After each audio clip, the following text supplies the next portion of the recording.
Concept of government assistance, government grant और grant की types, grant related to asset and grant related to income, ये भी clear है, और रिकग्निशन का भी बेसिक कॉन्सेप्ट हमें क्लियर है। तो अब जो अगले स्टेप की तरफ जाते हैं, और आज भी हम कुछ कॉन्सेप्ट्स और थोड़ी सी कैलकुलेशन की तरफ बात करेंगे। कल के लेक्चर में हम जर्नल एंट्री स्टार्ट करेंगे, यानी अभी कॉन्सेप्ट बिल्ड कर रहे हैं, कल के लेक्चर्स में हम जर्नल एंट्रीज की तरफ जाएंगे और देखेंगे कि कैसे अकाउंटिंग करनी है। और फिर उसके बाद के लेक्चर में हम डिस्कस करेंगे कि अगर थिंग्स गो साउथ, यानी हैप्पी एंडिंग नहीं होती, हम ग्रांट की कंडीशंस पूरी नहीं कर पाते और ग्रांट बीच में वापस करनी पड़ जाती है 2 साल बाद, 4 साल बाद, 5 साल बाद, तो उसको हमने कैसे रिकॉर्ड करना है, रीपेमेंट ऑफ गवर्नमेंट ग्रांट को कैसे हैंडल करना है, वो भी सिनेरियोज हम कवर कर रहे होंगे। तो आज हमारा जो की इशू है वो ये है कि रिकग्निशन तो करनी है, लेकिन रिकग्निशन एज एन इनकम करनी होती है, ये बात भी पढ़ ली, लेकिन इनकम को कितने सालों में? यहां पे लिखा हुआ है recognise in profit or loss over 1 और मोर पीरियड। तो कब 1 पीरियड पर करेंगे, कब मोर पीरियड पे करेंगे? वो मोर पीरियड 2 इयर्स होगा, 3 इयर्स होगा, 5 इयर्स होगा, कितना टाइम होगा, उसको हमने अंडरस्टैंड करना है। और उसके लिए हमने डिस्कस करना है पीरियड ऑफ रिकग्निशन। और पीरियड ऑफ रिकग्निशन का बेसिक रूल यह है कि government grant shall be recognised in profit or on a systematic basis over the periods in which the entity recognizes as expense the related cost for which the grant are intended to compensate। अगर इसको मैं कहूं कि इस sentence को आप एक accounting concept के तौर पे डिस्क्राइब करें, तो ये कॉन्सेप्ट के सेम पीरियड में एक्सपेंस रिकॉर्ड हो रहा हो, उसी सेम पीरियड में इनकम रिकॉर्ड होनी चाहिए, इस कॉन्सेप्ट को हम क्या कहते हैं? Matching concept. क्या कहते हैं? हम डेप्रिसिएशन को ओवर यूजफुल लाइफ रिकॉर्ड करते हैं ड्यू टू मैचिंग कॉन्सेप्ट। यहां पर भी हम कह रहे हैं कि ग्रांट को इनकम बनना चाहिए। इनकम किस में बनना चाहिए? प्रॉफिट और लॉस में। लेकिन कितने सालों में? डिपेंड करता है कि उससे रिलेटेड एक्सपेंस हमने कितने सालों में रिकॉर्ड करना है। अगर उससे रिलेटेड एक्सपेंस 3 इयर्स में रिकॉर्ड होगा तो ग्रांट को भी कितने सालों में इनकम बनना चाहिए? 3 इयर्स में। अगर उससे रिलेटेड एक्सपेंस 5 इयर्स में रिकॉर्ड होगा तो ग्रांट को भी कितने सालों में इनकम बनना चाहिए? तो this is called matching concept. अब जरा डिस्कस करते हैं ग्रांट रिलेटेड टू इनकम के सिनेरियो और दूसरे scenario. Grant in recognition of specific expenses. Grant in recognition of specific expenses profit or loss में रिकॉर्ड करेंगे इन द सेम पीरियड जिसमें उसके रेलिवेंट एक्सपेंस रिकॉर्ड हो रहेंगे। अब मैं आपको 2-3 एग्जांपल्स बोलूंगा, आपने उनको सुनकर मुझे बताना है कि कितने सालों में ग्रांट को इनकम बनाए। हमें टूर्नामेंट्स करवाने की वजह से एक ग्रांट मिल रही है, करंट ईयर में ग्रांट मिली है, वो टूर्नामेंट भी हमने करंट ईयर में ही करवाना है सिर्फ, तो ग्रांट को कब इनकम बनाए? करंट ईयर में, क्योंकि हम टूर्नामेंट का एक्सपेंस भी कब रिकॉर्ड कर रहे हैं? हमें ग्रांट तो 2025 में मिली है, लेकिन उसके अगेंस्ट हमने टूर्नामेंट 2025 में नहीं करवाना। टूर्नामेंट हमने करवाना है 3 साल, 2026, 2027, 2028। ग्रांट को कब इनकम बनाए? Over 3 years. कौन कौन से ईयर्स होंगे वो? 26, 27, 28। तो 25 में उस ग्रांट को इनकम नहीं बनाएंगे तो फिर कैसे शो करेंगे? Liability. Unearned income is a liability. Concept पढ़ा हुआ है ना? अनअर्न्ड इनकम, ऐसे पैसे जो बाद में इनकम बनने हैं लेकिन अभी तक अर्न नहीं हुए, तो वो किसके तौर पर शो होंगे? तो ग्रांट को लायबिलिटी के तौर पर शो करेंगे जब तक कि वो अर्न नहीं हो जाती। जब अर्न होगी, लेट्स से 3 मिलियन की ग्रांट मिल गई, अभी तो लायबिलिटी बना दी। 2026 में जब टूर्नामेंट करवा लिया 1 साल का, तो उसमें से 3 में से लायबिलिटी को 3 से कम करके 2 पे किया और 1 की अमाउंट इनकम। 2027 में फिर टूर्नामेंट करवाया, फिर 1 की इनकम बनाई और लायबिलिटी 2 से कम होकर कितने की हो गई? 1 की। 2028 में फिर टूर्नामेंट करवाया, लायबिलिटी 1 से 0 पर लाकर 1 को फिर क्या बना दिया? इनकम। हर साल 1 की इनकम बनी, लायबिलिटी आहिस्ता आहिस्ता कम होते होते कितने की हो गई? 0 की हो गई। What if expense loss already incurred और इमीडिएट फाइनेंशियल सपोर्ट के लिए आपको ग्रांट मिले? ऐसे सिचुएशन में ग्रांट मिले कि जो उससे रिलेटेड एक्सपेंस थे वो तो आप ऑलरेडी कर चुके हैं,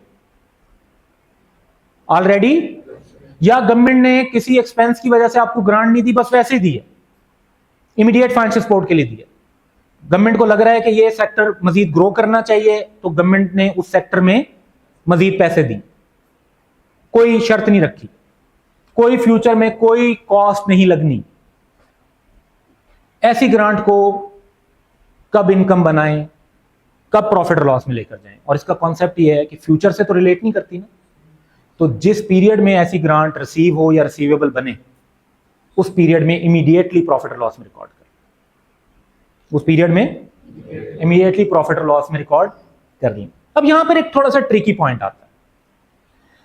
लेट्स से कि हम कहते हैं कि एक रीजन में 2024 में फ्लड आया था, जिससे वहां पे काफी सारा डैमेज हुआ था, हमें भी नुकसान हुआ था, हमने भी वो नुकसान रिकॉर्ड भी किया था, लेकिन 2024 में तो गवर्नमेंट ने कुछ भी एक्शन नहीं लिया। 2025 में गवर्नमेंट ने लॉस के डिफरेंट जगह पे सर्वे किए और उस बेसिस पर अब गवर्नमेंट ने हमें 10 मिलियन की ग्रांट पे कर दी है।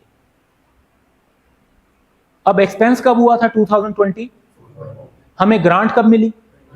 25 में। अब मैचिंग कॉन्सेप्ट यहां पे हमारे लिए थोड़ा ट्रिकी हो जाता है, क्योंकि एक तो हमारे जहन में ये आएगा, अब सही मैचिंग कॉन्सेप्ट तो ये बनता है कि एक्सपेंस 2024 में रिकॉर्ड हुआ था तो ग्रांट को भी कब इनकम बनाए? 24 में, लेकिन 24 तो गुजर चुका है, तो अब कब बनाएंगे? 25 में ही बनाएंगे, इमीडिएटली बना देंगे।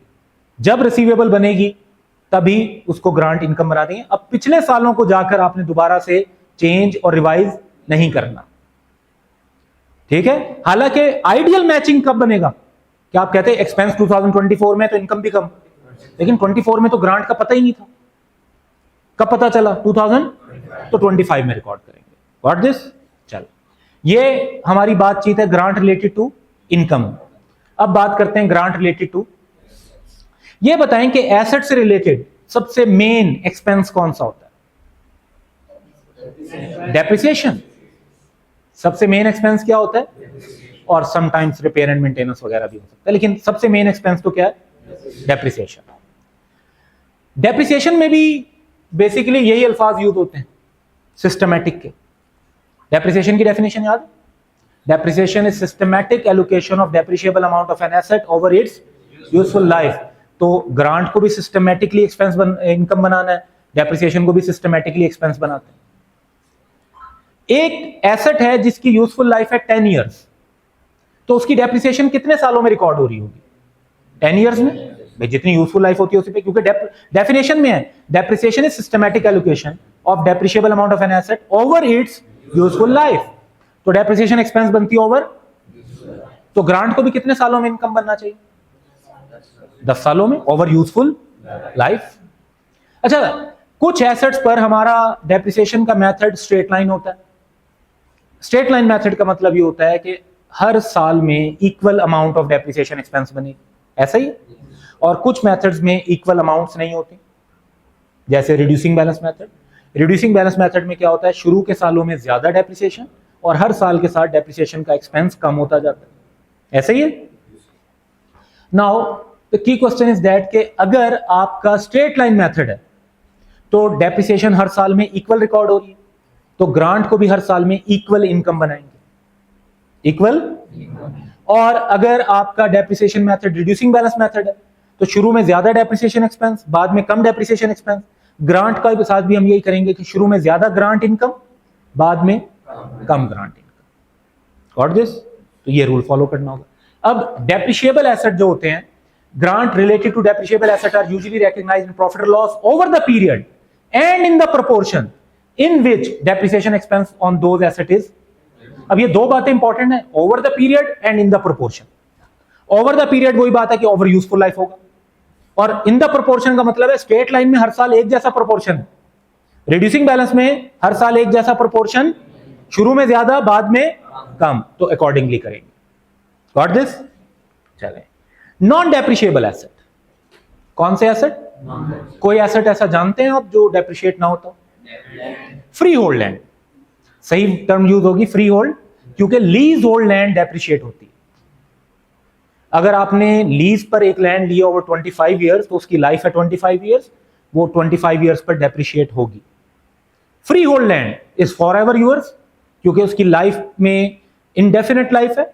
फॉर दैट रीजन उसकी डेप्रिसिएशन हम रिकॉर्ड ही नहीं कर सकते, क्योंकि अगर मैं आपको कहूं divide this by some number that you don't know, तो क्या आंसर आएगा? आप कहेंगे we don't know the number as well, वो भी अननोन है। मैं आपको कहूंगी कोई भी वैल्यू है उसको 25 ईयर्स पे एक्सपेंस बनाना है, वो तो आप निकाल सकते हैं।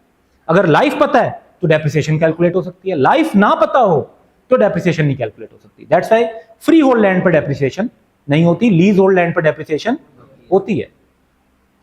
तो नॉन डेप्रिशिएबल एसेट में कैसे ग्रांट को इनकम बनाएं, क्योंकि डेप्रिशिएबल एसेट में तो डेप्रिसिएशन एक्सपेंस के साथ मैच कर दिया, लेकिन फ्री होल्ड लैंड की तो डेप्रिसिएशन ही नहीं होती। अब अगर ग्रांट फ्री होल्ड लैंड से रिलेटेड हो, इस पर स्टैंडर्ड का मैं जो गाइडेंस है उसको समराइज करके शेयर करता हूं, फिर हम पढ़ते हैं कि स्टैंडर्ड कहता क्या।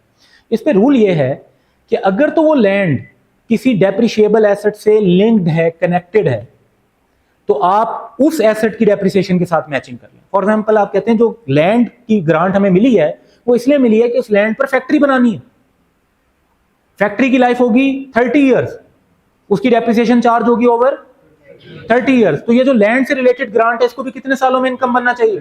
30 इयर्स पे बनना चाहिए। तो आपने अब लैंड को एक और डेप्रिशिएबल एसेट के साथ कनेक्ट करके मैचिंग कर दी। लेट्स से आप कहते हैं कि जो लैंड मिली है उसका तो किसी डेप्रिशिएबल एसेट से कोई लिंक ही नहीं है, गवर्नमेंट ने हमें एक लैंड के लिए ग्रांट दिया है और वो हमारा तो एक डेयरी फार्म है और वो जो जमीन है उस पर कुछ भी नहीं बनाना, कोई बिल्डिंग नहीं बननी, कोई प्लांट नहीं लगना, कोई फैक्ट्री नहीं लगनी, उस पर तो हमारे कैटल्स हैं वो जाके घास खाएंगे, और कैटल्स की जो अकाउंटिंग होती है उसमें डेप्रिसिएशन चार्ज नहीं होती, जो डिफॉल्ट अकाउंटिंग है। अब आपको देखना पड़ेगा पीरियड ऑफ कंडीशन क्या है।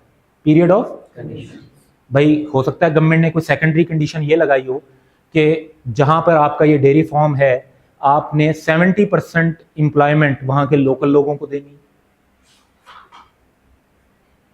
अब और ये आपने कम से कम मिनिमम 6 इयर्स तक करना है, तो पीरियड ऑफ कंडीशन कितना हो गया? 6 इयर्स। अगर यही पीरियड ऑफ कंडीशन 10 इयर्स हो तो फिर ग्रांट को भी कितने सालों में इनकम बनाएंगे? 10 इयर्स। तो ये की कॉन्सेप्ट है। अब इसको भी रीड कर लें जो मैंने अभी आपको बताया लैंड से रिलेटेड ग्रांट का, कि लैंड को पहले कनेक्ट करें लेट से किसी बिल्डिंग वगैरह के साथ, अगर बिल्डिंग वगैरह के साथ नहीं होती तो फिर दूसरी कंडीशंस के साथ कनेक्ट करेंगे। इसको इस स्लाइड पर जितना कॉन्सेप्ट है इसको एक नजर आप देख लें, उसके बाद हमने नेक्स्ट में इस कॉन्सेप्ट को अप्लाई करने के लिए एक एग्जांपल करनी है जिसमें हम इसी को प्रैक्टिकली अप्लाई करेंगे। The grant was received for maintaining good working conditions in the past. पहला क्वेश्चन, क्या ये ग्रांट रिलेटेड टू एसेट है या grant related to income? Grant related to income. क्या इसमें कोई फ्यूचर रिलेटेड कॉस्ट लगनी है? तो इसको कैसे इनकम बनाए? Immediately. The grant shall be immediately recognized in profit और व्हाट दिस। दूसरा, grant was received for maintaining certain working conditions for next 3 years. क्या ग्रांट रिलेटेड टू एसेट है या रिलेटेड टू इनकम? इनकम। इसको कैसे income बनाए? Next 3 years, matching. Okay. This grant was received for installation of a plant that has useful life of 15 years and being depreciated using 30% reducing balance method.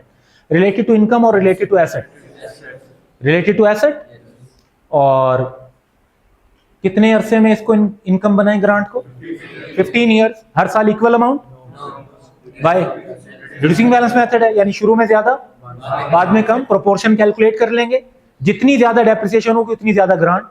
यानी अगर आप कहते हैं आप grant का एक मेजर पोर्शन पहले साल में एक्सपेंस बन रहा है, तो एसेट का एक मेजर पोर्शन पहले साल में डेप्रिसिएशन एक्सपेंस बन रहा है, तो ग्रांट का भी एक मेजर पोर्शन ही पहले साल में इनकम बनेगा। Grant was awarded to facilitate the acquisition of land subject to condition of building a factory thereon. अब ये नॉन डेप्रिशिएबल एसेट है। ग्रांट रिलेटेड टू एसेट है? एसेट डेप्रिशिएबल है कि नॉन डेप्रिशिएबल? नॉन डेप्रिशिएबल, क्योंकि land के साथ कुछ ना मेंशन हो तो क्या एग्जेम्पशन है? Free hold. तो इस लैंड की ग्रांट को कैसे इनकम बनाए? क्योंकि ये फैक्ट्री के साथ कनेक्टेड है, तो जितनी फैक्ट्री की यूजफुल लाइफ होगी, जैसे जैसे फैक्ट्री की डेप्रिसिएशन रिकॉर्ड हो रही होगी, वैसे वैसे इस ग्रांट को हम इनकम बनाएंगे। हालांकि ग्रांट फैक्ट्री पे नहीं मिली, ग्रांट किस पर मिली है? लेकिन लैंड फैक्ट्री के साथ कनेक्टेड है तो उसके साथ कनेक्शन बन जाएगा। और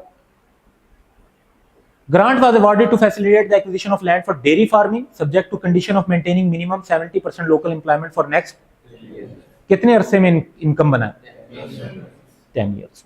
और दिस, इसका मतलब हमें पीरियड ऑफ रिकॉग्निशन भी क्लियर है। फाइन।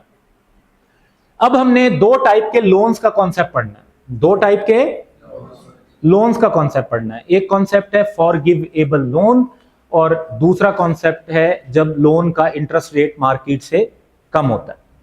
अच्छा, फॉरगिवेबल लोन क्या होता है? गवर्नमेंट हमें एक लोन देती है और कहती है कि ये कंडीशंस है, अगर ये कंडीशंस पूरी कर दी तो लोन माफ हो जाएगा, आपको पैसे वापस करने की जरूरत नहीं है। अगर ये कंडीशंस पूरी ना हुई तो फिर आपको हमें पैसे वापस करने। अब पॉइंट ये है कि अगर तो पैसे वापस करने हैं तो वो लोन है, और अगर पैसे वापस नहीं करने तो वो लोन नहीं है ना, वो तो ग्रांट है। लोन और ग्रांट में क्या फर्क होता है? दोनों में पैसा मिलता है। वापस करना पड़े तो लोन है, वापस ना करना पड़े तो ग्रांट है। सवाल अब अगला ये आता है कि हमें कैसे पता चलेगा कि ये जो लोन है, इसको फॉरगिवेबल लोन है, इसको लोन के तौर पे ट्रीट करें या ग्रांट के तौर पे? तो पहले तो फॉरगिवेबल लोन की डेफिनेशन क्लियर होनी चाहिए। रीड करें, क्या आपकी अंडरस्टैंडिंग यही है? यही अंडरस्टैंडिंग बन रही है नाम से भी कि फॉरगिवेबल लोन यही होता है? Forgivable loan from government grant is treated as government grant when there is reasonable assurance कि हम उसकी कंडीशन मीट कर लेंगे। अगर रीजनेबल एश्योरेंस है कि आप कंडीशंस मीट कर लोगे तो इसका मतलब है आपको पैसा वापस नहीं करना पड़ेगा, तो आप उसको लोन के तौर पे ट्रीट ना करें, बल्कि किसके तौर पे ट्रीट करें? ग्रांट के तौर पे ट्रीट करें। और अगर आपको ये लग रहा हो कि हम कंडीशंस मीट नहीं कर पाएंगे, तब उसे लोन ही ट्रीट करेंगे। Until then, such loan is treated as liability and recognized at fair value. तब तक ऐसा लोन लाइबिलिटी के तौर पे ट्रीट होगा और रेकग्नाइज होगा अपनी फेयर वैल्यू पे। Got this? एक एग्जांपल देखते हैं। ABC pharmaceutical company received cash from government for a research and development project of a children vaccine. As per the terms of loan, cash receive from government shall be waived off, माफ हो जाएगा, if the entity is able to develop the vaccine within 3 years and sell it free of cost for, यानी दो conditions लगाई है government ने। पहला यह कि वैक्सीन 3 साल में डेवलप हो जानी चाहिए, दूसरी शर्त यह कि 5 साल तक वो वैक्सीन मुफ्त लगाएं, 5 साल के बाद पैसे लेकर लगाएं, फिर पैसे कमाने फिर कमाएं। ठीक है? Explain whether the loan will be considered forgivable loan और नॉट। अब देखें, हमने कहा दोनों बातें हो सकती हैं, हो सकता है इसे लोन ट्रीट करें, हो सकता है इसे, और कंक्लूजन बड़ा सिंपल है। अगर हमें यह लगता है, रीजनेबल एश्योरेंस है कि हम दोनों कंडीशंस पूरी कर लेंगे, वैक्सीन भी 3 साल में डेवलप हो जाएगी, इस बात का भी आप कहते हैं काफी चांस है, और 5 साल तक उस वैक्सीन को फ्री ऑफ कॉस्ट देना भी हमारे लिए फाइनेंशियली फिजिबल होगा, फिर तो हमें इसे क्या ट्रीट करना चाहिए? Government grant. अगर आप कहते हैं कि दो में से एक भी कंडीशन पूरी नहीं हो पाई, आप कहते हैं यह तो बड़ा मुश्किल है कि 3 साल में वैक्सीन बन पाए, या आप कहते हैं 3 साल में वैक्सीन तो बन जाएगी लेकिन 5 साल तक उसको फ्री ऑफ कॉस्ट देना हमारे लिए फाइनेंशियली प्रैक्टिकल नहीं है, इसका मतलब है कि अल्टीमेटली पैसा वापस करना पड़ेगा। जब पैसा वापस करना पड़ेगा तो इसको फिर आपने ग्रांट ट्रीट नहीं करना, फिर क्या ट्रीट करना है? यही हमारा आंसर है। देखें, जो हमने डिस्कस किया कि आंसर की वर्डिंग वही है। दोनों कंडीशंस पूरी होने का चांस है तो ग्रांट, एक भी कंडीशन अगर लगता है कि नहीं पूरी हो पाएगी तो फिर लोन। एक और एग्जांपल अब देख रहे हैं। ABC pharmaceutical company received cash from government for a research and development project of a children. Similar बात है। As per the terms of loan, the cash receive from government is repayable in cash only if the entity decide to commercialize the result of the research phase of the project. भाई, आप जो vaccine पे research कर रहे हैं, अगर वो research के किसी और को सेल करेंगे, मार्केट में रिसर्च किसी कंपनी को सेल करेंगे, तो फिर आपको लोन वापस करना पड़ेगा। If the entity decide not to commercialize the result of research phase, the cash received is not repayable in cash. फिर आपको उसके पैसे कैश में वापस नहीं करने गवर्नमेंट को, but instead the entity must transfer to the government the right to the research. लेकिन फिर वो रिसर्च किसको देनी पड़ेगी? गवर्नमेंट को देनी पड़ेगी। क्वेश्चन ये है कि क्या ये फॉरगिवेबल लोन है? And answer is no. इसमें तो कुछ फॉरगिव हो ही नहीं रहा। इसकी बात घुमा फिरा कर इसमें हालांकि 2-3 मरतबा लफ्ज यूज हुआ कि नॉट रीपेबल, इस तरह के वर्ड यूज हुए हैं, तो थोड़ा सा कंफ्यूजन दे रहे हैं कि शायद ये फॉरगिवेबल हो। लेकिन इन रियलिटी अगर आप इस सिनेरियो को पूरा अंडरस्टैंड करें तो इसमें कुछ भी फॉरगिव नहीं हो रहा। गवर्नमेंट आपको सादा लफ्जों में ये कह रही है कि ये लो पैसे, या इसके बदले रिसर्च दे देना, या हमारे पैसे वापस कर देना। माफ तो कुछ नहीं हो रहा। भाई गवर्नमेंट को या तो आपको लोन पैसों में वापस करना पड़ेगा या बदले में क्या देना पड़ेगा, रिसर्च। अगर आप एक मस्जिद में जाकर 10,000 रुपए दें और मस्जिद वालों को कहें इसके बदले मुझे एक पंखा दे दें, तो आप क्या डोनेशन दे रहे हैं या उनसे एक फैन बाय कर रहे हैं? तो ये फर्क होता है ना। पैसे देकर अगर चीज ले रहे हैं तो वो डोनेशन नहीं है, वो ग्रांट नहीं है। ग्रांट तो ये होती है कि पैसे देते हैं आप इन कंसिडरेशन, रेसिप्रोकली कुछ नहीं ले रहे होते।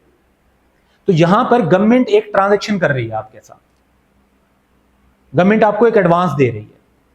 उस एडवांस के बदले या तो आपको उनका एडवांस वापस करना पड़ेगा या उस एडवांस के बदले उनको अपनी गुड्स और सर्विसेज देनी पड़ेंगी, which is research project here.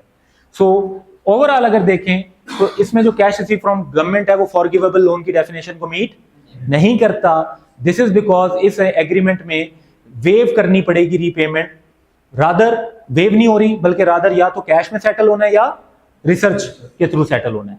Cash receipt को लायबिलिटी के तौर पर ही रिकॉर्ड किया जाएगा। किसके तौर पर रिकॉर्ड किया जाएगा? और वो लायबिलिटी तब खत्म होगी जब या तो आप कैश वापस कर देंगे या आप उसके बदले में रिसर्च दे देंगे। Government loan at a below market rate of interest. कई मर्तबा बिजनेसेस का इशू ये नहीं होता कि वो बिजनेस नहीं करना चाहते, some time cost of doing business बढ़ चुकी होती है और बिजनेसेस ऐसे में चाह रहे होते हैं कि उन्हें थोड़ी सपोर्ट मिल जाए। फॉर एग्जांपल अभी कुछ अरसा पहले पाकिस्तान में इंटरेस्ट रेट 23% तो जो है ना इंटर बैंक रेट चल रहा था। इसका मतलब ये था कि अगर आप एक बैंक से लोन लेने जाएं तो वो आपसे 25, 26, 27% ये लो रेट्स थे। किसी को अच्छी रेट मिल जाए तो कितने पे मिल रहा था? 26, 27%, which is quite high rate interest का। अब एक बिजनेस ये देखता है कि, और गवर्नमेंट कह रही है बिजनेस लगाएं ताकि लोगों को एम्प्लॉयमेंट मिले। अब आप कहते हैं मैं बैंक से लोन लेता हूं, मैं तो खुद 18% बचाता हूं और अगर मुझे बैंक को 27% देना पड़ गया तो ये तो मतलब होगा मैं मेहनत करूं, कारोबार करूं और उसके बाद कंफर्म नुकसान करूं। ऐसा ही बन जाएगा ना। लेकिन अगर फॉर एग्जांपल गवर्नमेंट ऐसे में आपको एक स्कीम ऑफर कर दे कि आप अगर ये वाले खास बिजनेसेस करते हैं जो उस टाइम वेलफेयर के लिए ज्यादा जरूरी है, और गवर्नमेंट कहती है कि जो लोग ये बिजनेसेस ये क्राइटेरिया पूरा करेंगे उनको हम लोन देंगे 10% पे। वही बिजनेस जो पहले आपके लिए फिजिबल नहीं था अब फिजिबल हो जाएगा। अब आप कहेंगे अच्छा मैं अगर 18% कमाता हूं, 10% मुझे लोन पे देना पड़ेगा, 8% मुझे बच जाएगा। ऐसा ही होगा। तो बेनिफिट मिल रहा है आपको। तो पहली बात ये अंडरस्टैंड करनी है कि जब आपको मार्केट रेट ऑफ इंटरेस्ट से कम पर लोन मिलता है तो आपको बेनिफिट मिल रहा होता है। क्या मिल रहा होता है? अब इसको थोड़ी सी मजीद सिंपल एग्जांपल की तरफ कन्वर्ट करते हैं। अगर नॉर्मली मार्केट में बैंक्स लोन दे रहे हैं 15% पे और गवर्नमेंट आपको लोन दे दे 10% पे, तो आपको 5% कम इंटरेस्ट देना पड़ेगा और आपको ओवरऑल एक बेनिफिट मिल रहा होगा। लोन को रिकॉर्ड वैसे ही करेंगे जैसे हम रूटीन में लोन रिकॉर्ड करते हैं, और लोन को रिकॉर्ड करने का भी एक्चुअली एक स्टैंडर्ड है। आप लोगों ने अभी तक लोन के ऊपर स्टैंडर्ड नहीं पढ़ा। आपने इन्वेंट्री का स्टैंडर्ड पढ़ा है, आपने प्रॉपर्टी प्लांट इक्विपमेंट का थोड़ा सा डेप्रिसिएशन के बारे में पढ़ा है और प्रेजेंटेशन ऑफ फाइनेंशियल स्टेटमेंट पर IAS 1 पढ़ा है। लोन के ऊपर स्टैंडर्ड है जिसका टाइटल है IFRS 9 फाइनेंशियल इंस्ट्रूमेंट्स, फाइनेंशियल, और ये थोड़ा टेक्निकल स्टैंडर्ड है इन अ वे के FR1 में हम नहीं पढ़ते। हम इसका बेसिक लेवल पढ़ते हैं FR2 में और इसका एडवांस लेवल पढ़ते हैं CFAP 1 में। Got this? तो जरा टेक्निकल है लेकिन उसके मुताबिक ही लोन रिकॉर्ड करना होता है। अब हमारे जहनों में एक कॉन्सेप्ट आएगा जो कि इनकरेक्ट है। हमारे जहन में ये कॉन्सेप्ट आएगा कि अगर 1 लाख रुपए का लोन है, मार्केट में इंटरेस्ट का रेट चल रहा है 15% और गवर्नमेंट ने हमें लोन दे दिया है 10% पे, तो अगर गवर्नमेंट लोन ना, हमें गवर्नमेंट से ये वाली स्कीम ना मिलती तो हमें 15,000 देना पड़ता है इंटरेस्ट, अब हमें देना पड़ रहा है 10,000, तो हमारा बेनिफिट कितना है? 5,000। लेकिन एक्चुअली स्टैंडर्ड ऐसे ऑपरेट नहीं करते। ये ओवर सिंप्लीफाइड अंडरस्टैंडिंग होगी और 1 साल की कैलकुलेशन में तो फिर भी ये कुछ जस्टिफाई की जा सकती है। एक्चुअली यू नो कि इंटरेस्ट, सिंपल इंटरेस्ट प्रैक्टिकल नहीं होता। कौन सा इंटरेस्ट प्रैक्टिकली यूज होता है? Compound interest. कंपाउंड इंटरेस्ट की बेस पर कैलकुलेशन क्या हर साल इक्वल होती है? कंपाउंड इंटरेस्ट का मतलब होता है शुरू में इंटरेस्ट कम होगा और कंपाउंड हो के ज्यादा हो जाएगा। हालांकि ये जो मैंने सिंप्लीफाइड कैलकुलेशन की, इसमें तो आपका हर साल इक्वल जवाब आएगा। यानी आप लोन की अकाउंटिंग कंपाउंडिंग के बजाय स्ट्रेट लाइन से करना चाह रहे हैं। आप कह रहे हैं हर साल का इंटरेस्ट 15,000 देना पड़ रहा है, कितना 10,000, तो ये तो 5,000, अगले साल भी 5,000, उससे अगले साल भी 5,000, उससे अगले साल भी, तो ये तो स्ट्रेट लाइन हो गया ना। हालांकि इंटरेस्ट स्ट्रेट लाइन पे वर्क नहीं करता, इंटरेस्ट तो वर्क करता है कंपाउंडिंग पे। जितनी ज्यादा पेमेंट होती जाएगी अगर प्रिंसिपल की, तो इंटरेस्ट कम होता जाएगा। अगर इंटरेस्ट की टोटल पेमेंट कम हो रही है इंटरेस्ट एक्रू होने से, तो आपका अगले सालों का इंटरेस्ट और ज्यादा बढ़ता जाएगा, कंपाउंड होता जाएगा। यही है ना कॉन्सेप्ट, तो एक्चुअली वो यूज होना है। इस वजह से जो अकाउंटिंग हम अभी पढ़ेंगे वो थोड़ी सी डिफरेंट होगी। अब बेनिफिट जो मिलता है उसको ट्रीट क्या करते हैं, लेकिन वो बेनिफिट 5,000 नहीं है। जो अभी हम एग्जांपल डिस्कस कर रहे हैं उसमें वो बेनिफिट 5,000, वो बेनिफिट कैलकुलेट होगा as proceed received minus initial measurement. Entity conditions consider करेगी, ऑब्लिगेशन कंसीडर करेगी। हम कहते हैं कि जी जितने पैसे मिले माइनस इनिशियल मेजरमेंट IFRS 9 के मुताबिक जो होगी वो हमारा बेनिफिट होगा। बेनिफिट का मतलब क्या, गवर्नमेंट ग्रांट। इस गवर्नमेंट ग्रांट को प्रॉफिट और लॉस में रिकॉर्ड करें, यस। कितने सालों में रिकॉर्ड करें, डिपेंड करता है रिलेट किससे करती है। आपको लोन अगर ग्रांट रिलेटेड टू इनकम वाला मिला है तो वो वाली अकाउंटिंग करें। अगर आपको loan grant related to asset के मामले में मिला है तो वो वाली अकाउंटिंग करें। अगर डेप्रिशिएबल एसेट का मिला है तो वो वाले पीरियड यूज करें। अगर नॉन डेप्रिशिएबल एसेट का मिला है तो वो जो लैंड वाला भी हमने कॉन्सेप्ट डिस्कस किया वो अप्लाई करें। यानी जैसी ग्रांट होगी अकाउंटिंग वैसी होनी है, उसमें कोई इशू नहीं है। अब इशू ये है कि वैसे ये कैलकुलेशन बहुत सिंपल है अगर मैं FR1 के लेवल पे बात करूं, क्योंकि कैलकुलेशन इसलिए सिंपल है कि पैसे कितने मिले क्वेश्चन में बताया हुआ होगा। IFRS 9 के मुताबिक इनिशियल मेजरमेंट कितनी बनती है ये भी क्वेश्चन में बताया हुआ होगा। तो दो फिगर को नेट करके बेनिफिट निकल आएगा। और ग्रांट की अकाउंटिंग तो आपको पहले पता है कि कितने सालों में बनानी। तो एक्चुअल कैलकुलेशन आसान है, लेकिन होगा क्या, आपको जो वैल्यू वो देंगे ना IFRS 9 की, वो दिमाग में बैठेगी नहीं। आप कहेंगे ये कैसे हो सकती है, लोन इतने का कैसे हो सकता है। चलें एग्जांपल से देखते हैं। On 1st January 2023, MZ Limited received a loan under government support scheme whereby the loan of 1 lakh is provided at a markup of rate of 5%, whereas market rate of interest similar loan का कितना है, ठीक है। तो 12% के बजाय 5% देना पड़ रहा है, बेनिफिट तो आएगा ही, तो 7% कम देना पड़ रहा है। The loan is for immediate financial support and is repayable on 31st December, एक साल बाद वापस कर देना है। MZ Limited has determined the initial carrying amount of the loan as per IFRS 9 कितनी होगी, 93। यानी लोन इनिशियली कितने पे रिकॉर्ड होगा, 93। और ये चीज आपको थोड़ा प्रॉब्लम करेगी, क्योंकि बाद में बैठकर आप सोचेंगे, आप कहेंगे जब मिले 1 लाख है तो लोन रिकॉर्ड 1 लाख पे क्यों नहीं करा। 1 लाख रुपए मिले हैं ना, तो हम रिकॉर्ड 93750 पर क्यों कर रहे हैं, क्योंकि लायबिलिटीज का और लोन का रूल असल में ये नहीं है कि जितने मिले उतने पे रिकॉर्ड होता है। असल में उनका रूल ये है कि वो प्रेजेंट वैल्यू पे रिकॉर्ड होते हैं। किस पे रिकॉर्ड होते हैं, लेकिन ये टेक्निकलिटी हम इंट्रोडक्शन टू अकाउंटिंग के लेवल पे डिस्कस नहीं करते, क्योंकि ऑलरेडी वो बेसिक लेवल होता है और हमें स्टूडेंट्स को लिमिटेड टेक्निकलिटीज देनी होती है। लेकिन एक्चुअली जो आपकी लायबिलिटीज हैं मोस्ट ऑफ द टाइम वो किस पर रिकॉर्ड होती हैं, present value.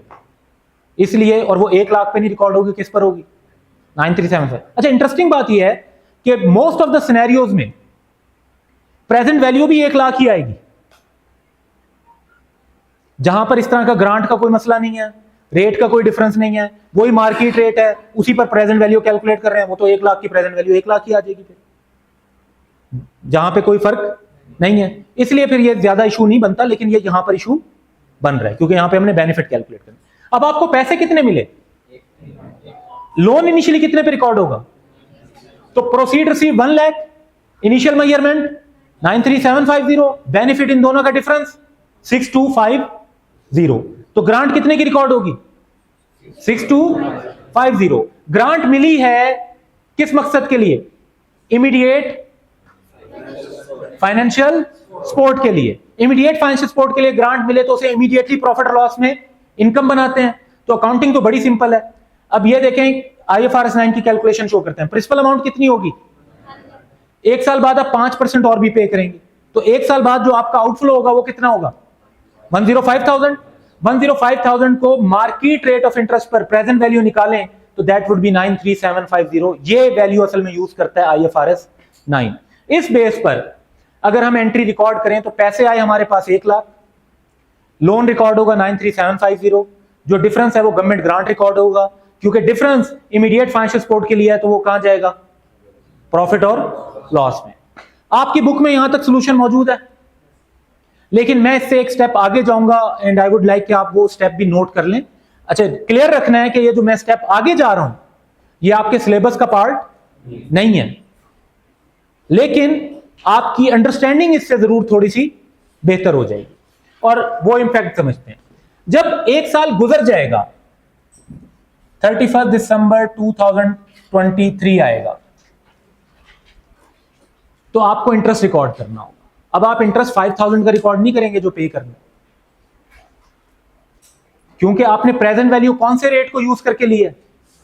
Market rate of interest पे। तो आप जो इंटरेस्ट एक्सपेंस बनाएंगे वो भी किस पर बनाएंगे? मार्केट रेट ऑफ इंटरेस्ट पे। आपका लोन है 93750, इस पर 12% इंटरेस्ट कितना बनेगा? कैलकुलेट करें, 250। और जब इंटरेस्ट रिकॉर्ड करते हैं तो इंटरेस्ट एक्सपेंस डेबिट, और जब तक इंटरेस्ट पे ना किया हो तो उससे आपकी लायबिलिटी क्रेडिट हो जाती है, चाहे वो इंटरेस्ट पेबल के नाम से बनाए चाहे वो लोन के नाम से बनाए। ठीक है, कितने से एंट्री हो गई? 11,250। उसके बाद जब लोन वापस होगा,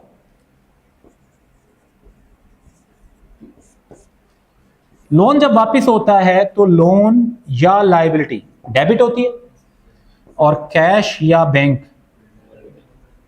जब आप लोन वापस करेंगे तो आप पैसे दे रहे होंगे 105,000 दे रहे होंगे। ये एक एंट्री पहले ये हुई, फिर इंटरेस्ट का एक्रूवल रिकॉर्ड किया, फिर रीपेमेंट रिकॉर्ड की। इन तीनों एंट्रीज के बाद लोन की वैल्यू क्या होगी जरा सोचते हैं। लोन क्रेडिट हुआ 93750 से, फिर लोन क्रेडिट हुआ 11,250 से, लोन का टोटल क्रेडिट बैलेंस कितना हो गया? 105। फिर लोन डेबिट हुआ कितने से? अब लोन का बैलेंस कितना हो गया? 0। अब लोन का बैलेंस कितना हो गया? 0। और ये मेथड क्यों यूज करता है स्टैंडर्ड? वो वाला मेथड क्यों नहीं यूज करता कि 5% और 12% का डिफरेंस है 7%, तो हर साल 7,000 की सेविंग हो रही है। हालांकि ज्यादा फर्क तो नहीं है ना, 7,000 और 6,250 में थोड़ा ही डिफरेंस है, लेकिन इसके पीछे दो रीजन है। एक तो ये अकाउंटिंग कंपाउंडिंग को अचीव कर रही है, दूसरा ये अकाउंटिंग बिजनेस के एक्सपेंस उस वे में शो कर रही है जिस वे में शो होने चाहिए, क्योंकि इन रियलिटी बिजनेस को सही लोन 12% पे मिलता। बिजनेस की सही कॉस्ट जो उसकी परफॉर्मेंस को मेजर करने के लिए देखनी पड़ेगी वो क्या है? 12%।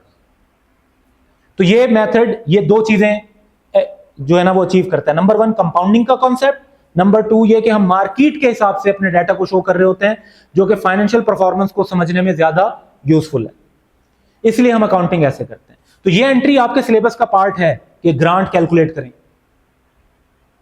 ये प्रोसेस FR2 में पढ़ने वाला प्रोसेस है, लेकिन राइट नाउ इतना मुश्किल भी नहीं है, तो मैंने इसलिए डिस्कस किया कि आपको आइडिया हो जाए कि लोन के साथ बाद में क्या होगा। तो लोन के साथ बाद में क्या होगा? इंटरेस्ट की वजह से लोन बढ़ेगा और पेमेंट की वजह से लोन कम होगा और अल्टीमेटली 0 हो जाएगा। ये एक बहुत सिंपल सिनेरियो था 1 ईयर का। अगर 2-3 साल का लोन होता तो ये एंट्रीज बार बार होती। इंस्टॉलमेंट वाला लोन होता फॉर एग्जांपल, तो हर साल इंटरेस्ट ऐड होता, फिर जितने की इंस्टॉलमेंट पे करते उतने से लोन कम होता, फिर इंटरेस्ट ऐड होता, फिर इंस्टॉलमेंट पे करते लोन कम होता, फिर इंटरेस्ट ऐड होता, फिर इंस्टॉलमेंट पे करते लोन कम होता, और एंड में जाके 0 ही होना था। एंड में जाकर, और ये 0 क्यों होना था? देखें, जिस रेट से प्रेजेंट वैल्यू निकाली है उसी रेट से कंपाउंडिंग हो रही है। जिस 105,000 को 93750 पे लाए थे, उसी 93750 में वही 12% से दोबारा 105 पर पहुंच गए, तो वो मैच तो करेगा ही। अब यहां तक बात क्लियर है? अच्छा, कल मैंने आपके साथ ग्रुप में डॉक्यूमेंट्स कुछ शेयर किए थे। अच्छा, आपके साथ जो डॉक्यूमेंट शेयर किए थे उसमें आपने ये देखा होगा कि हमारे पास डे वाइज है कि क्लास में मैं कौन से पेजेस आपको पढ़ा रहा हूं, कौन सी एग्जांपल्स क्लास में करवा रहा हूं, कौन सी एग्जांपल असाइनमेंट। ये असाइनमेंट वाली आपने रजिस्टर पे करके आनी है। फिर प्रैक्टिस वाली आपकी मर्जी है, रजिस्टर पे कर लें तो वैसे अच्छी बात है, लेकिन एटलीस्ट देखकर जरूर आए। फिर ये ऑब्जेक्टिव बेस्ड क्वेश्चन है, एमसीक्यूज वगैरह, इनको जो उस लेक्चर से रिलेट करते होंगे वही होंगे। अब अगर आप फॉर एग्जांपल तीसरे दिन वाले ट्राई करेंगे ना, वो नहीं होंगे, क्योंकि उनमें वो एंट्रीज आ रही होंगी जो हमने कल पढ़नी है। इसलिए ये डे टू डे डिफाइंड है कि कौन से वाला काम करना है। तो अब 2 दिन का ये हो गया। सेकंड डे में आपको नजर आ रहा है ये स्प्रिंग 2023 क्वेश्चन 2। तो मैंने आपसे पास्ट एग्जाम्स की फाइल भी शेयर की, उसमें ये स्प्रिंग 2023 की अटेम्प्ट का, यानी मार्च 2023 में जो अटेम्प्ट हुई होगी उसका क्वेश्चन नंबर 2 होगा। उसको भी आपने असाइनमेंट के तौर पर सॉल्व करना है। तो ये 2 क्वेश्चन आपने करने हैं, एक एग्जाम्पल 17, एक स्प्रिंग 23 का क्वेश्चन 2, ये असाइनमेंट के तौर पर, और 2 एमसीक्यूज हैं। ये आपका घर से काम होगा, कल आपका क्लास में रजिस्टर भी चेक होगा, ठीक है। तो एक्चुअली जो आपकी एग्जाम्पल 17 है वो ये है, इसमें कुछ डिस्कशन है की पॉइंट्स की, क्योंकि अभी हमने डेबिट क्रेडिट पे नहीं गए। और इसी तरह ये आपके एमसीक्यूज हैं, और ये वो क्वेश्चन है जो आपको घर से कर आना है, समझना भी है और फिर रजिस्टर पर लिखना भी। अच्छा, एज इट इज लिखने की जरूरत नहीं है, एज इट इज लिखने की जरूरत, इसमें जिस बात का ख्याल रखना है आपने वो ये है कि देखें, एज इट इज लिखने की जरूरत नहीं है, but at the same time जबरदस्ती अपनी वर्डिंग बनाने की जरूरत भी नहीं है। वर्ड एसेट और वर्ड रिसोर्स नॉर्मल लैंग्वेज में, इंग्लिश लैंग्वेज में, इनका मतलब तकरीबन एक ही है। एज एन अकाउंटेंट हमारे लिए दोनों मतलब एग्जैक्ट एक नहीं है। एसेट हमारी एक टेक्निकल टर्म है, रिसोर्स एक इंग्लिश लैंग्वेज की टर्म, ऐसा ही है ना। तो हम अगर एसेट लिखते हैं तो एसेट का एक बड़ा स्पेसिफिक मीनिंग है, present economic resource controlled by an entity as a result of. तो आप ये सोच के कि अच्छा बुक में तो एसेट लिखा था, ऐसा ना लगे कि मैंने कॉपी किया तो मैं रिसोर्स लिख देता हूं, ये नहीं करना। ओवर ट्राई नहीं करना चीज को अपनी वर्डिंग बनाने का। Try to follow the bookish wording, try to follow the terminologies जो अकाउंटिंग की यूज हो रही है। हाँ, ऐसा नहीं है कि आपको as it is word to word याद करके लिखना है। आपको कोई बात भूल रही है, उसमें थोड़ा बहुत चेंज कर देते हैं, ग्रामेटिकली अपने सेंटेंस स्ट्रक्चर में लिखते हैं, दैट्स फाइन। ओवर ट्राई ना करें उसको अपना बनाने के चक्कर में गलत करने का। जिस तरह हमारे बिजनेस लॉ के सब्जेक्ट में टर्म यूज होती है कॉन्ट्रैक्ट। कॉन्ट्रैक्ट की डेफिनेशन है, contract is an agreement enforceable by law, ठीक है। आमतौर पर लोग क्या कहते हैं, एग्रीमेंट और कॉन्ट्रैक्ट एक ही बात है आम लोगों के लिए। जो बंदा लॉ पढ़ रहा होगा उसको पता चल जाएगा कि कॉन्ट्रैक्ट और एग्रीमेंट सेम बात नहीं।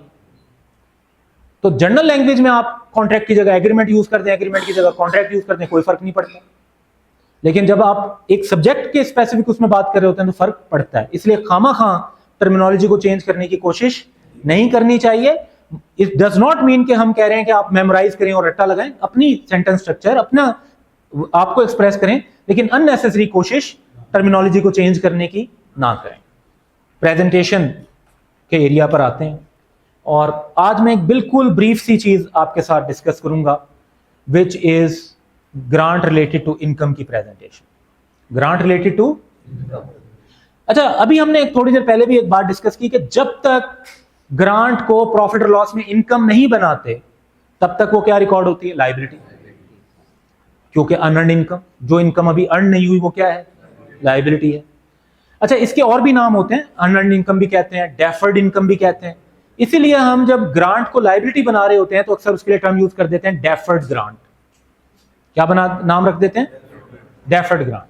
तो जब आपको ग्रांट मिलती है तो एक प्रेजेंटेशन का स्टाइल यह है कि आप उसको अपनी अदर इनकम बनाए। क्या बनाए, other income in profit or loss. अच्छा, other income in profit or loss, cash मिलेगा, अगर पैसे मिल गए तो कैश डेबिट, अगर अभी ग्रांट नहीं मिली सिर्फ अप्रूव हुई है तो रिसीवेबल डेबिट, और क्रेडिट कर देंगे डेफर्ड। ये डेफर्ड ग्रांट क्या है, लायबिलिटी। फिर जब टाइम गुजरेगा और आपने ग्रांट का कुछ पोर्शन इनकम बनाना हो तो आप लायबिलिटी को डेबिट करेंगे और प्रॉफिट और लॉस में अदर इनकम को क्रेडिट कर देंगे।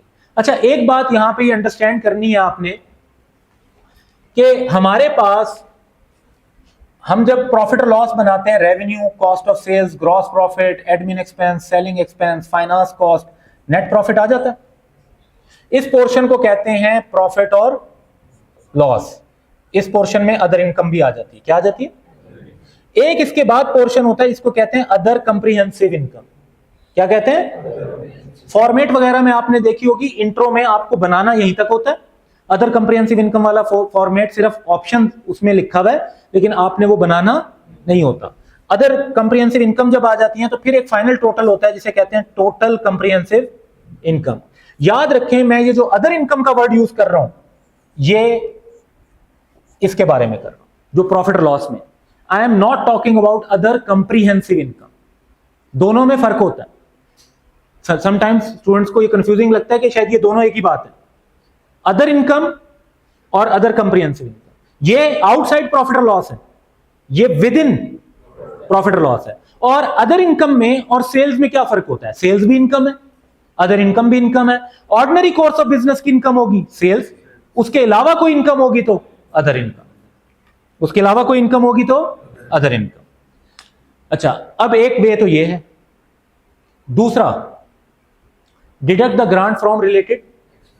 आप कहते हैं कि गवर्नमेंट ने हमें 1 मिलियन की ग्रांट दी, तो 1 मिलियन की मैं अदर इनकम बनाऊं।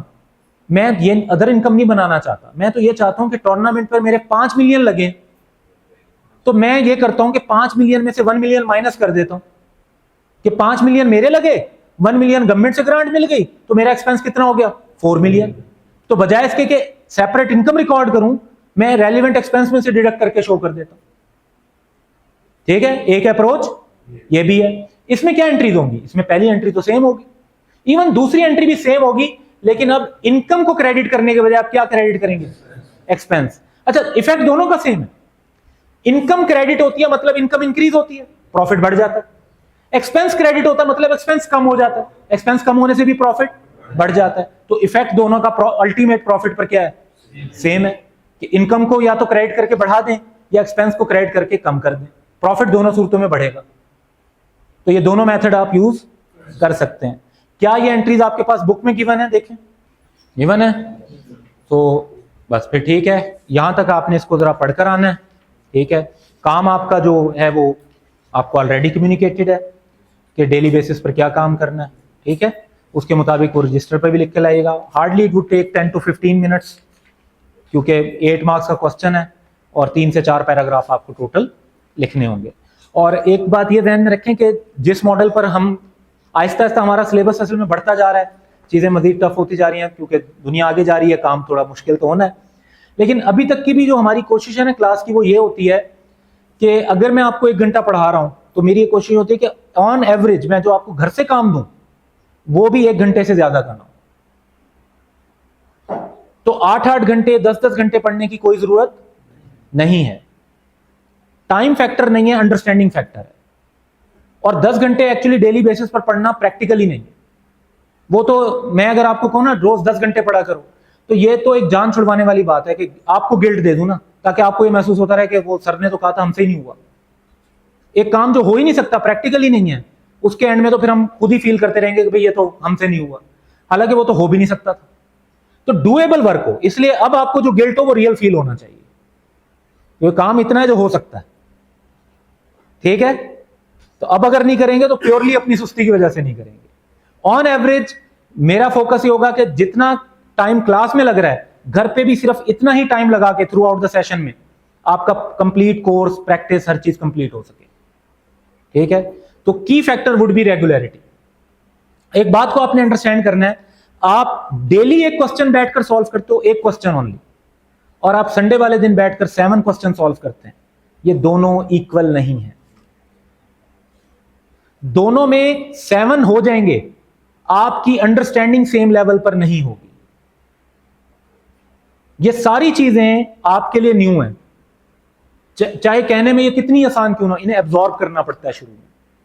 आज आपके लिए डेबिट और क्रेडिट काफी आसान बन चुका होगा, लेकिन याद करें जब आपने इंट्रोडक्शन टू अकाउंटिंग में पहले दिन डेबिट और क्रेडिट के रूल्स पढ़े थे, रूल्स में तो क्या मुश्किल है, एसेट इंक्रीज हो तो डेबिट कर देना, डिक्रीज हो तो क्रेडिट कर देना, यही रूल्स हैं। क्या सही हो गए थे पहले दिन जाके? सारी एंट्रीज गलतियां की थी, क्योंकि एब्जॉर्ब करने में टाइम लगता है। स्लोली, जितना स्लोली एब्जॉर्ब करते जाएंगे उतना वो बेहतर एब्जॉर्ब होगा और आगे आपका वो कॉन्सेप्ट अच्छा, उसके ऊपर फाउंडेशन अच्छी बिल्ड हो पाएगी।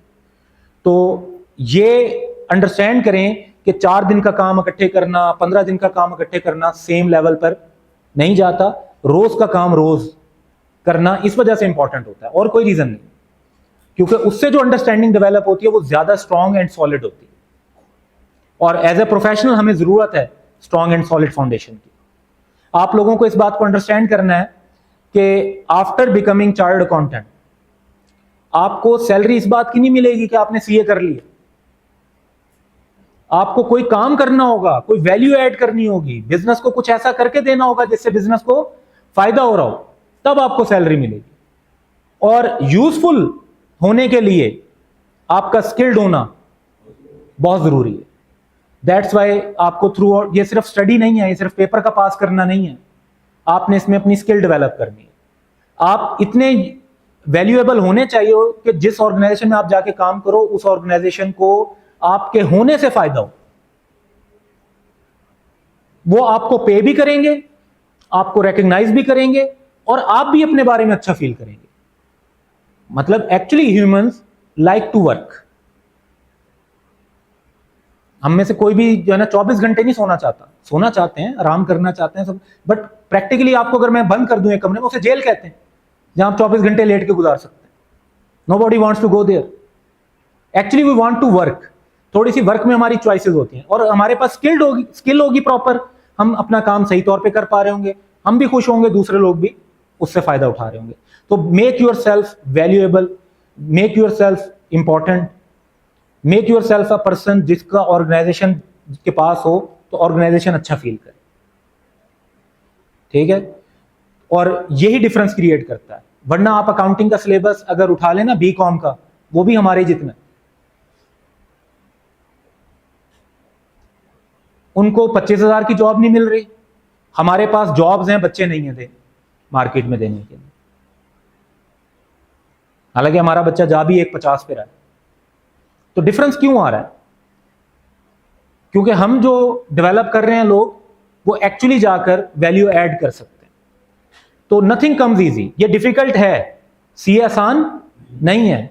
और हम एज ए टीचर, मेरी जॉब है कि जहां तक मुमकिन हो मैं आपके लिए उन चीजों को आसान बनाऊं, लेकिन सारी चीजें आसान नहीं बनेंगी। कुछ जगह पर मेरा काम ये नहीं होगा कि मैं चीजें आसान बनाऊं, मेरा काम ये होगा कि मैं आपको मुश्किल के लिए तैयार करूं। कुछ चीजें आसान नहीं की जा सकती, उसमें फिर आपको तैयार करना है कि मुश्किल है, लेकिन अब ये मुश्किल के लिए आप रेडी हो जाओ कि आप इस मुश्किल को हैंडल कर सको। तो ये माइंडसेट आपका क्लियर होना चाहिए। कुछ चीजें इजी की जाएंगी, कुछ चीजों में मुश्किल के लिए हमने अपने आप को तैयार करना होगा। प्रिपेयर्ड होंगे तो मुश्किल भी को भी हैंडल कर लेंगे। ये चीज हमने करनी है। ठीक है, कल मिलते हैं इंशाल्लाह।